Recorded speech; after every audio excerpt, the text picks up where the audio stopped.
আজ আমি আপনাদের সাথে শেয়ার করব আমার মায়ের হাতের বানানো আমার খুব পছন্দের দুধের চুষি পিঠে। তার জন্য এখানে মা 1 লিটার পরিমাণ দুধ নিয়েছিল আর তাতে কিছুটা পরিমাণ চিনি দিয়ে এখানে ফুটতে দিয়েছে।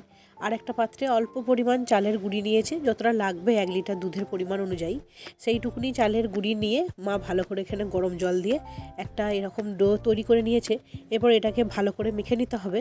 কিছুক্ষণ পর মাখা হয়ে গেলে হাতের সাহায্যে এরকম করে দেখুন গোল গোল করে ঘুরিয়ে নিয়ে একটা আঙুলের সাহায্যে এইভাবে ছোট্ট ছোট্ট করে লেচি আকারে করে নিলেই তৈরি হয়ে যাবে চুষি পিঠে। এগুলো মা ছোট্ট ছোট্ট মুড়ির আকারে তৈরি করে নিচ্ছে। এর জায়গায় আপনারা এর থেকে একটু বড় সাইজের লম্বা লম্বা তৈরি করতে পারেন বা এর ভিতরে পুর ভরেও তৈরি করতে পারেন।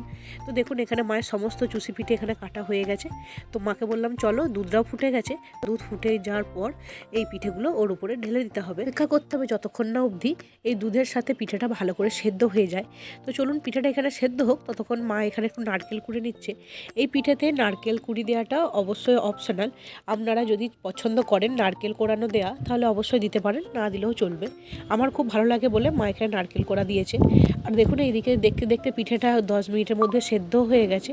তো ভালো করে দুধের সাথে পিঠেটা আরেকটু বেশ ঘনত্ব হয়ে গেলে উপর থেকে নারকেল কোড়া মিশিয়ে দিতে হবে।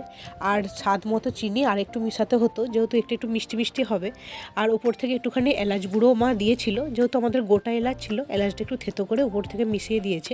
এটা আপনারা না চাইলে না দিতেও পারেন। তাহলে তৈরি হয়ে যাবে দুধের চুষি পিঠা। কেমন লাগলো অবশ্যই জানাবেন।